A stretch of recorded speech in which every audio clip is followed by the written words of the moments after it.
ನಮ್ಮ ಹುಡುಗ ಇಲ್ಲೊಂದು ಮಿಸ್ಟೇಕ್ ಮಾಡಿದ್ದಾನೆ. ನೀವು ಯಾರಾದರೂ ಶೆಡ್ ಹಾಕಬೇಕು ಅಂದ್ಕೊಂಡಾಗ ಆ ಮಿಸ್ಟೇಕ್ ಮಾಡದೇ ಇದ್ದರೆ ನಿಮಗೆ ಸುಮಾರು ಪೈಪ್ಗಳು ಉಳಿತಾಯ ಆಗುತ್ತೆ, ಅಂದರೆ ಖರ್ಚು ಉಳಿತಾಯ ಆಗುತ್ತೆ. ಏನು ಅಂತಂದರೆ ನೀವೀಗ ಈ ಪೋಲ್ಗಳೇನು ನೋಡ್ತಾ ಇದ್ದೀರಾ, ಈ ಪೋಲ್ಗಳ ಕವರ್ಗಳು ಏನಿದೆ ಅಂತಂದರೆ ಈ ಥರ ಯು ಶೇಪ್ ಕವರ್ಗಳೇನಿದೆ ಅಂತಂದರೆ ಇವು ಪೂರ್ವ ಪಶ್ಚಿಮಕ್ಕಿದ್ದಾವೆ. ಇದು ತಗೊಳ್ಳಿ ಎತ್ತರವಾಗಿರೋದು, ಇದು ತಗೊಳ್ಳಿ ಕೆಳಗಡೆದು, ಆಮೇಲೆ ಆ ಕಡೆದು ತಗೊಳ್ಳಿ.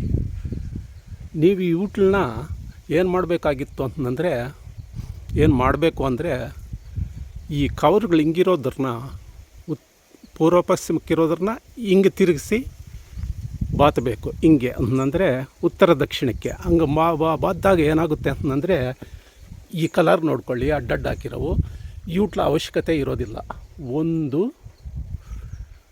ಈ ಮೇಲೆ ಗೋಡಿ ಮೇಲೆ ಇದೊಂದು, ಆಮೇಲೆ ಆ ಕಡೆ ಲಾಸ್ಟು ಇಲ್ಲೊಂದು, ಈ ಮೂರಿನ ಅವಶ್ಯಕತೆಯೇ ಇಲ್ಲ. ಈ ಮೂರು ಅವಶ್ಯಕತೆ ಇಲ್ಲ. ಏನಾದರೆ ಈ ಕವರ್ಗಳು ಏನಿದಾವೆ ನೋಡಿ, ಈ ಗೂಟದ ಕವರ್ಗಳನ್ನ ನಾವು ಪೂರ್ವ ಪಶ್ಚಿಮಕ್ಕೆ ತಿರುಗಿಸೋ ಬದಲು ಈ ಥರ ಉತ್ತರ ದಕ್ಷಿಣಕ್ಕೆ ತಿರುಗಿಸಿದಾಗ ಆವಾಗ ಏನು ಮಾಡಬೇಕು ಅಂತಂದರೆ, ಇದು ಏನು ಹಾಕಿದ್ದಾರೆ ಈ ಕಲರ್ ನೋಡ್ಕೊಳ್ಳಿ, ಎಲ್ಲ ಎರಡು ನೀಲಿನೇ ಇದೆ. ಇದು ದಟ್ಟ ನೀಲಿ, ಇದು ಲೈಟ್ ಆಗಿರುವಂಥ ನೀಲಿ, ತಿಳಿ ನೀಲಿ. ಆವಾಗ ಇದ್ರನ್ನ ಏನು ಮಾಡ್ಬೋದಾಗಿತ್ತು ಅಂತಂದರೆ ಇದ್ರ ಮೇಲೆ ಹಾಕೋ ಬದಲು ಈ ಗೂಟದ ಕವರ್ನಲ್ಲೇ ಹಾಕ್ಬೋದಾಗಿತ್ತು. ಇದು ಹಿಂಗಿರೋ ಬದಲು ಹಿಂಗಿದ್ದಾಗ ಹಿಂಗೆ ಇದರಲ್ಲೇ ಹಾಕ್ಬೋದಾಗಿತ್ತು. ಅವಾಗೆ ಇದು ಉಳಿತಾಯ ಆಗ್ತಿತ್ತು. ಆ ಕಡೆನೂ ಅಷ್ಟೇ, ಅದನ್ನು ತಂದು ಇಲ್ಲಿಗೆ ಹಾಕ್ಬೋದಾಗಿತ್ತು. ಆಮೇಲೆ ಈ ಕವರು ಏನು ಎತ್ತರದ ಕವರ್ ಇದೆಯಲ್ಲ, ಇದು ಕೂಡ ಹಿಂಗೆ ಪೂರ್ವ ಪಶ್ಚಿಮ ಇರೋ ಬದಲು ಹಿಂಗೆ ಉತ್ತರ ದಕ್ಷಿಣ ಇದ್ದರೆ ಈ ಕವರ್ನೊಳಕ್ಕೆ ಈ ಎರಡನ್ನ, ಈ ತಿಳಿ ನೀಲಿ ಏನಿದೆ ಅವೆರಡರನ್ನ ಈ ಕವರ್ನಲ್ಲೇ ಹಾಕ್ಬೋದಾಗಿತ್ತು. ಆವಾಗ ಇದು ಏನಿದೆ ದಟ್ಟ ನೀಲಿ, ಇದು ಉಳಿತಾ ಇತ್ತು, ಇದು ಉಳಿತಿತ್ತು, ಅದು ಉಳಿತಿತ್ತು ಉದ್ದನಾಗಿ. ಆಮೇಲೆ ಈ ಕಡೆ ಅದು ಉದ್ದನಾಗಿ 3 ಪೈಪ್ಗಳು ಉಳಿತಿತ್ತು. 3 ಉದ್ದನಾಗಿ 3 ಪೈಪ್ಗಳಂದರೆ ಒಂದೊಂದು ಕಡೆ ಸುಮಾರು 20 ಅಡಿ ಇವು 3 ಬಂದಿದೆ. ಈ ಕಡೆ 20 ಅಡಿ 3 ಪೈಪ್ಗಳು. ಆಮೇಲೆ ಈ ಎತ್ತರದ ಮೇಲೆ ಗೋಡಿ ಮೇಲೆ ಅಲ್ಲಿ 3 ಪೈಪ್ಗಳು ಬಂದಿದೆ. ಅಂದರೆ 9 ಪೈಪ್ಗಳು ಉಳಿತಾ ಇದ್ವು. 9 ಪೈಪ್ಗಳು ಅಂದರೆ ಇವತ್ತು 1,500 ಲೆಕ್ಕ ಹಾಕ್ಕೊಂಡ್ರು ಕೂಡ ಎಷ್ಟಾಗುತ್ತೆ ಲೆಕ್ಕ ಹಾಕ್ಕೊಳ್ಳಿ. ನಾನು ಈ ಶೂಟಿಂಗ್ನಲ್ಲಿದ್ದೀನಿ, ನೀವೇ ಲೆಕ್ಕ ಹಾಕ್ಕೊಳ್ಳಿ. ಒಟ್ಟಿನಲ್ಲಿ ಅಷ್ಟೊಂದು ಉಳಿತಾಯ ಆಗ್ತಿತ್ತು. ಆವಾಗ ನಮಗೆ ಖರ್ಚು ಕಡಿಮೆ ಆಗ್ತಿತ್ತು. ಟೋಟ್ಲಾಗಿ ಹೇಳೋದೇನು ಅಂತಂದರೆ, ನಾವು ಈ ಗೂಟುಗಳನ್ನು ಬಾತೋವಾಗೆ ಆ ಕವರುಗಳು ಉತ್ತರ ದಕ್ಷಿಣ ಥರ ಇರೋ ಹಂಗೆ ಮಾಡಿಬಿಟ್ರೆ ಎಲ್ಲ ಕವರುಗಳು ಅದಕ್ಕೆ ಹಾಕ್ಬಿಟ್ಟು ಮೇಲೆ ಶೀಟ್ ನಿಲ್ಲೋಕ್ಕೆ ಈ ಸ್ಕ್ವೇರ್ ಪೈಪ್ ಹಾಕ್ಬಿಟ್ರೆ ಅಲ್ಲಿಗೆ ಮುಗಿಯಿತು. ಓಕೆ, ಅರ್ಥ ಆಯ್ತಲ್ವ? ಅಂದರೆ ಶೆಡ್ ಕೂಡ ಅವಾಗ ಹೆಂಗಿರುತ್ತೆ ಅಂತಂದರೆ ಉದ್ದ ಪೂರ್ವ ಪಶ್ಚಿಮ ಇರುತ್ತೆ, ಅಗಲ ಉತ್ತರ ದಕ್ಷಿಣ ಕಡಿಮೆ ಇರುತ್ತೆ, ಉದ್ದನೇ ಜಾಸ್ತಿ ಇರುತ್ತೆ. ಯಾರು ಹಾಕಿದ್ರೂ ಹಂಗೆ ಹಾಕೋದು. ಸಾಧ್ಯವಾದಷ್ಟು ನಮಗೆ ಉಳಿತಾಯಗಳಾಗಬೇಕು. ನಮ್ಮ ಹುಡುಗನಿಗೆ ತುಂಬ ಅಂದಾಜಿದೆ, ಆದರೂ ಕೂಡ ಪಾಪ ಅವನಿಗೆ ಇದು ಐಡಿಯಾ ಬರಲಿಲ್ಲ. ಅವನು ಬುದ್ಧಿವಂತ ಆದರೂ ಕೂಡ ನಾನು ಅಷ್ಟೊಂದು ಗಮನಿಸಲಿಲ್ಲ.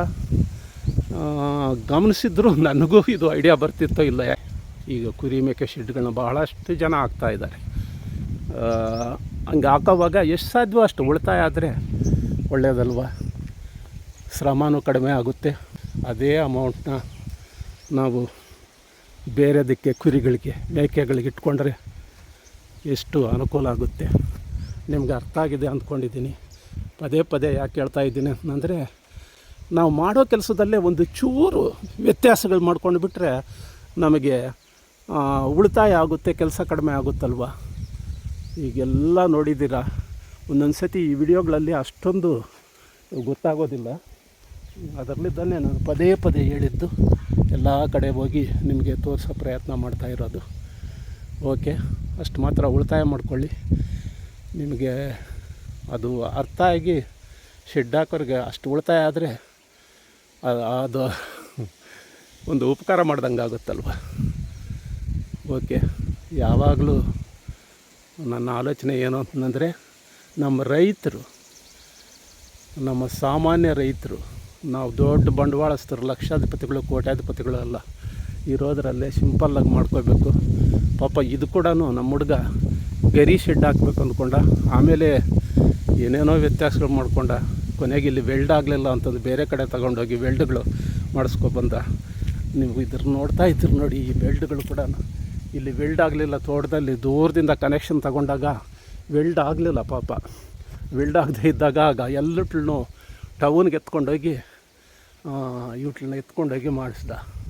ಇಲ್ಲಿ ಕೂಡ ನೋಡಿ, ಈ ಪೈಪ್ಗೆ ಈ ಶೀಟ್ ನಿಲ್ಲುವಂಥ ಈ ಸ್ಕ್ವೇರ್ ಪೈಪ್ಗಳೇನಿದ್ದಾವೆ ಇವು ನಿಲ್ಲಬೇಕಾದ್ರೆ ಇಲ್ಲೇ ವೆಲ್ಡ್ ಮಾಡಬೇಕಾಗಿತ್ತು. ಆದರೆ ಪೀಸ್ಗಳು ಕೊಟ್ಟು ಎತ್ಕೊಂಡೋಗಿ ಮಾಡಿಸ್ಕೊಬಂದು ಈಗ ಇಲ್ಲಿ ಜೋಡಣೆ ಮಾಡಬೇಕಾಗಿತ್ತೆ ನೋಡಿ. ಅಲ್ಲಿ ಕೂಡ ಬೋಲ್ಟಾಗಳಾಕಿ ಮೇಲೆ ಗೋಡಿ ಮೇಲೆ ಎತ್ತರದ ಮೇಲೆ ಹಾಕೋಂಗಾಯಿತು. ಇಷ್ಟೆಲ್ಲ ರಿಸ್ಕ್ ತಗೋಬೇಕಾಗಿತ್ತು. ಒಂದೇ ಉಸಿರಿನಲ್ಲೇ ವಿವರಣೆ ಕೊಡ್ತಾ ಕನ್ಸ್ಟ್ರಕ್ಷನ್ ಹಂತದಲ್ಲಿರುವಂತಹ ಈ ನನ್ನ ತಮ್ಮನ ಶೆಡ್ನ ತೋರಿಸ್ತಾ, ನಿಮಗೆ ಇಲ್ಲೊಂದು ಫಾಲ್ಟ್ ಆಗಿದೆ ಅಂತಂದು ಹೇಳಿದ್ನಲ್ಲ, ಅದು ನಿಮಗೆ ಅಷ್ಟೊಂದು ಸ್ಪಷ್ಟವಾಗಿ ಮನವರಿಕೆ ಆಗಲಿಲ್ವೇನೋ. ಈಗ ಶೀಟ್ ಹಾಕಿದೆ, ಇಲ್ಲಿ ತೋರಿಸಿದ್ರೆ ನಿಮಗೆ ಚೆನ್ನಾಗಿ ಅರ್ಥ ಆಗುತ್ತೆ ಅಂತ ಈಗ ತೋರಿಸ್ತಾ ಇದ್ದೀನಿ ನೋಡಿ. ಈಗ ಈ ರೌಂಡ್ ಪೈಪ್ಗಳು ಏನಿದ್ದಾವೆ ಪೂರ್ವ ಪಶ್ಚಿಮವಾಗಿ ಹಾಕಿರುವಂತಹ ಅಲ್ಲೊಂದು ಇಲ್ಲೊಂದು ಈ ದಟ್ಟನೀಲಿ ಇವು ವೇಸ್ಟ್ ಅಂತಂದು ಹೇಳಿದ್ನಲ್ಲ, ಈಗ ನಿಮಗೆ ಚೆನ್ನಾಗಿ ಅರ್ಥ ಆಗುತ್ತೆ ನೋಡಿ. ಈ ಲಾಸ್ಟ್ನಲ್ಲಿ ನೋಡಿ ಸುಮ್ಮನೆ ಈ ಶೀಟ್ಗೆ ಆಸರೆ ಈ ಸ್ಕ್ವೇರ್ ಪೈಪ್ ಇದೆಯಲ್ಲ, ಇದೊಂದೇ ಸಾಕಾಗಿತ್ತು. ಆದರೆ ಕೆಳಗಡೆ ಇದು ಸುಮ್ಮನೆ ಹಾಕ್ದಂಗಾಯಿತು. ಆಮೇಲೆ ಇಲ್ಲೂ ಅಷ್ಟೇ, ಈ ಸ್ಕ್ವೇರ್ ಪೈಪೇ ಸಾಕಾಗಿತ್ತು, ಕೆಳಗಡೆ ಇರೋ ರೌಂಡ್ ಪೈಪು ವೇಸ್ಟು. ಆಮೇಲೆ ಈ ಕಡೆ ದಕ್ಷಿಣಕ್ಕೆ ಅದು ಕೂಡ ವೇಸ್ಟ್ ನೋಡಿ. ಮೇಲೆ ಆಸರೆಯಾಗಿ ಸ್ಕ್ವೇರ್ ಪೈಪ್ ಅಷ್ಟೇ ಸಾಕಾಗಿತ್ತು. ಈಗ ನೀಟಾಗಿ ನಿಮಗೆ ಅರ್ಥ ಆಯ್ತಲ್ವ. ಇಲ್ಲಿ ಇನ್ನೂ ಒಂದು ಫಾಲ್ಟ್ ಆಗಿದೆ. ಏನು ಅಂತಂದರೆ, ಇದು 2 ರೆಕ್ಕೆ ಶೆಡ್ಡು, ಅಂದರೆ ಗೋಡಿಯಾಗಿ ಈ ಕಡೆ ಒಂದು ರೆಕ್ಕೆ ಈ ಕಡೆ ಒಂದು ರೆಕ್ಕೆ ಎರಡೂ ಸೇರಿ ಗೋಡಿಯಾಗಿ ಮೇಲೆ ಸೇರ್ಕೊಂಡಿದೆ ನೋಡಿ. ಅಲ್ಲಿ ಒಂದು ಸ್ವಲ್ಪ ಸಂಧಿ ಬೀಳುತ್ತೆ, ಹಂಗೆ ಬಿಟ್ಟರೆ ಬಿಡೋಕ್ಕಾಗೋದಿಲ್ಲ, ನೀರು ಸೋರುತ್ತೆ.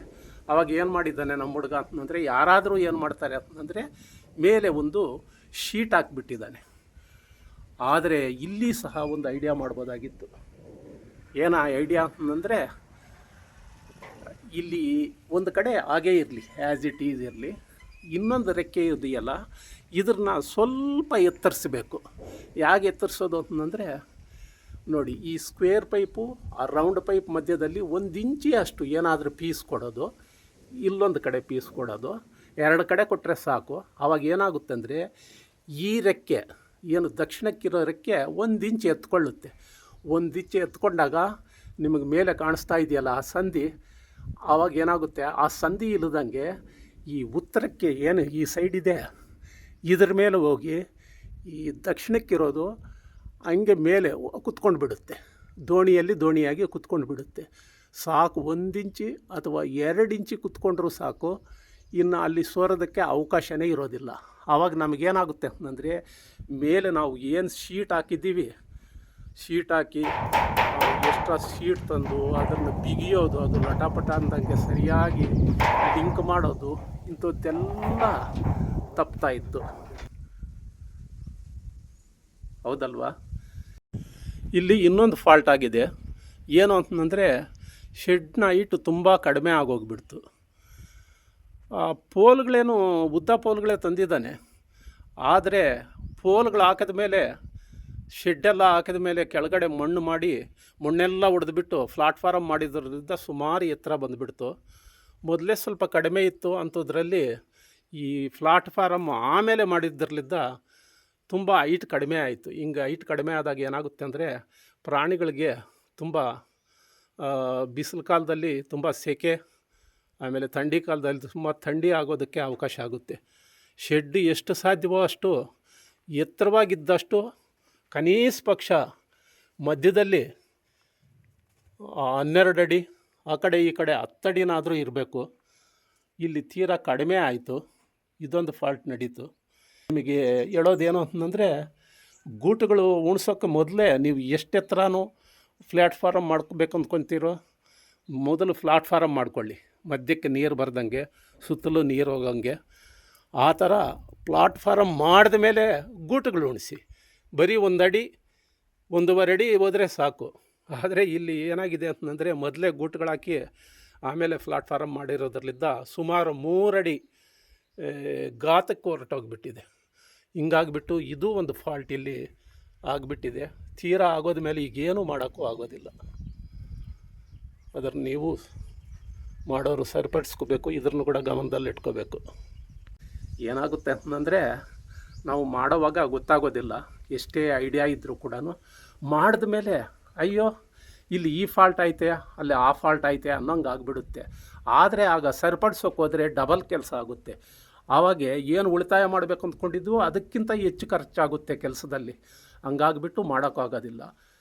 ಮೊದಲೇ ಆ ಥರ ಈ ಐಡಿಯಾ ಇರಬೇಕು. ಮೊದಲೇ ಐತೆ ಇಡಬೇಕು ಅಂದರೆ ಎಷ್ಟು ಜಾಣತನ ಇದ್ದರೂ ಕೂಡ ಬರೋದಿಲ್ಲ. ಅದು ಯಾವಾಗಾದರೂ ಹಾಕಿ ಅನುಭವಿಸಿದಾಗಲೇ ಗೊತ್ತಾಗೋದು. ಅದಕ್ಕೋಸ್ಕರನೇ ನಾನು ಹೇಳ್ತಾ ಇರೋದು ಏನು ಅಂತಂದರೆ, ನೀವು ಯಾವತ್ತಾದರೂ ನೀವು ಇಂಥದ್ದೇ ರೈತಾಪಿ ಶೆಡ್ ಹಾಕಬೇಕು ಅಂದ್ಕೊಂಡಾಗ ಈ ಫಾಲ್ಟ್ಗಳು ಏನಿದಾವೆ ನೋಡಿ, ಅವುಗಳನ್ನ ತಿದ್ದುಕೊಂಡು ಬಿಟ್ಟರೆ ನಿಮಗೆ ಉಳಿತಾಯನೂ ಆಗುತ್ತೆ, ಕೆಲಸನೂ ಕಡಿಮೆ ಆಗುತ್ತೆ, ನೀಟಾಗಿ ಇರುತ್ತೆ. ಈ ಉದ್ದೇಶದಿಂದ ನಾನು ಇದನ್ನೆಲ್ಲ ನಿಮಗೆ ತೋರಿಸ್ಬೇಕಾಯ್ತು. ನಿಮಗೆ ಎಷ್ಟು ಮಾತ್ರ ಅರ್ಥ ಆಯಿತೋ ಗೊತ್ತಿಲ್ಲ. ಅರ್ಥ ಆಗಿದ್ರೆಗಿನ ನೀವು ಹೇಳೋ ಕಾಮೆಂಟ್ಗಳಲ್ಲಿ ಆಮೇಲೆ ಮಾಡೋ ಲೈಕ್ಗಳಲ್ಲಿ ನಿಮ್ಗೆ ಅರ್ಥ ಆಗಿದೆಯಾ ಇಲ್ವೋ ಅನ್ನೋದು ನನಗೆ ಗೊತ್ತಾಗುತ್ತೆ. ಅದರಲ್ಲಿದ್ದ ಅದು ಅಲ್ಲದೆ ಇಂಥ ವಿಡಿಯೋಗಳು ಹೆಚ್ಚು ಜನಕ್ಕೆ ತಲುಪಬೇಕು, ಆಗ ಅವರು ಅನುಕೂಲ ಮಾಡ್ಕೋಬೇಕು ಅನ್ನೋದು ನನ್ನ ಉದ್ದೇಶ. ನಿಮ್ಮದು ಅದೇ ಉದ್ದೇಶ ಆಗಿ ಇದ್ದರೆ ನೀವು ಯಾರಾದರೂ ಸಬ್ಸ್ಕ್ರೈಬ್ ಮಾಡದೇ ಇರೋರು ಸಬ್ಸ್ಕ್ರೈಬ್ ಮಾಡ್ಕೊಳ್ಳಿ, ಆಗಲೇ ಹೆಚ್ಚು ಜನಕ್ಕೆ ತಲುಪಲಿ ಅಂತ ಲೈಕ್ ಮಾಡಿ ಅಂತ ಹೇಳ್ತಾ ಮುಂದಿನ ವಿಡಿಯೋದಲ್ಲಿ ಭೇಟಿಯಾಗೋಣ. ನಮಸ್ಕಾರ.